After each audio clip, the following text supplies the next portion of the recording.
ልጆችዬ ካቻፕ እንዴት እንደሚሰራ ታውቃላችሁ? አሰላሙ አለይኩም ያሱና ልጆች፣ ሳይንሳዊ ቅኝታችን አሁን ጀምሯል። በመላው ዓለም ሰዎች በየቀኑ 52 ሚሊዮን ግራም ካቻፕ እንደሚበሉ ታውቃላችሁ? ይህ ማለት በቀን 2000 የዋና ገንዳ በካቻፕ መሙላት ማለት ነው። በጣም ብዙ ነዋ። ካቻፕ ከምን እንደሚሰራ መገመት አያቅታችሁም? አዎ፣ ካቻፕ ከቲማቲም ይሰራል። በሚሊዮኖች የሚቆጠሩ የበሰሉ ቀያይ ቲማቲሞች ካቻፕ ለመስራት ይቆረጣሉ።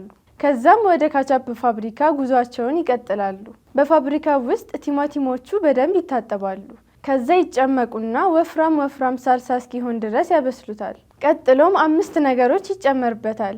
እነዚህም ስኳር፣ ቆምጣጤ፣ ጨውና ፋብሪካው ብቻ የሚያውቀው ምስጢራዊ ቅመም ይጨመርበታል። ከዛም ያበስሉታል።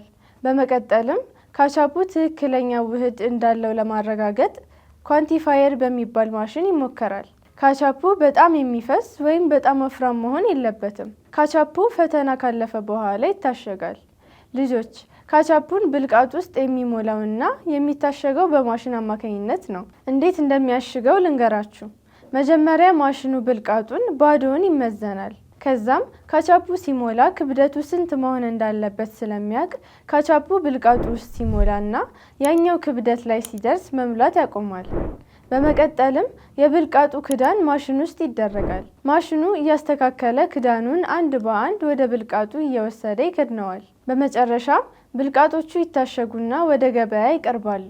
ዛሬ ስለ ካቻፕ አሰራር ያዘጋጀውላችሁ ፕሮግራም ይህን ይመስል ነበር። በቀጣይ ስለመማወቅ እንደምትፈልጉ በቴሌግራም ገጻችን ቴክስት አድርጉልን። እኛም መረጃዎችን አሰባስበን ወደ እናንተ እናደርሳለን። ቻው ቻው ያሱና ልጆች።